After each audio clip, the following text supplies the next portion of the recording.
গণমাধ্যম সংস্কার কমিশনের সুপারিশ বাস্তবায়ন না হওয়ায় ক্ষোভ প্রকাশ করলেন সাংবাদিক ও গণমাধ্যম ব্যক্তিত্বরা।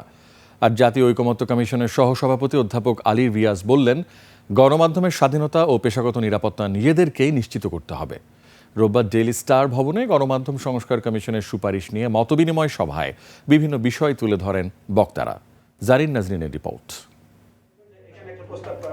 গণমাধ্যম সংস্কারের জন্য গঠন করা হয় কমিশন, জমা দেওয়া হয়েছে বিভিন্ন সুপারিশও, তবে নেই কোনো বাস্তবায়ন। সাংবাদিকদের নিরাপত্তা, ন্যায্য মজুরি, চাকরির নিশ্চয়তা ও সম্পাদকীয় স্বাধীনতা রক্ষার বিষয়ে জোর দেন বক্তারা।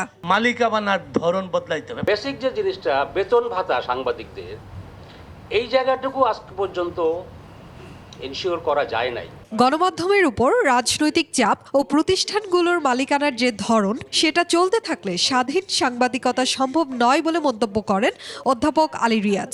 তিনি বলেন, গণমাধ্যম কি দোকানদার হবে নাকি রাষ্ট্রের চতুর্থ স্তম্ভ হবে, সেটা ঠিক করতে হবে গণমাধ্যমকেই। দোকান এবং টেলিভিশনের মাঝখানের পার্থক্যটা একটু আগে আপনিই বলেছেন।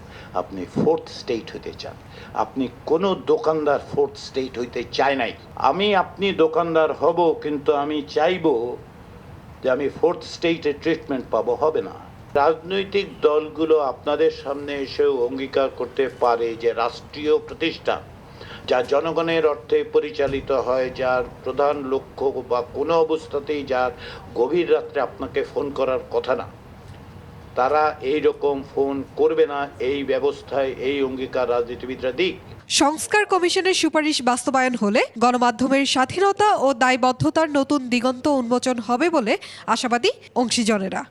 রাষ্ট্র সংস্কারের যে প্রক্রিয়া, সেটা শেষ পর্যন্ত সফল হবে, এবং সেটা যদি সফল হয় আসলে অন্য অনেক ক্ষেত্রের মতন গণমাধ্যমেও অনেক পরিবর্তন আসবে।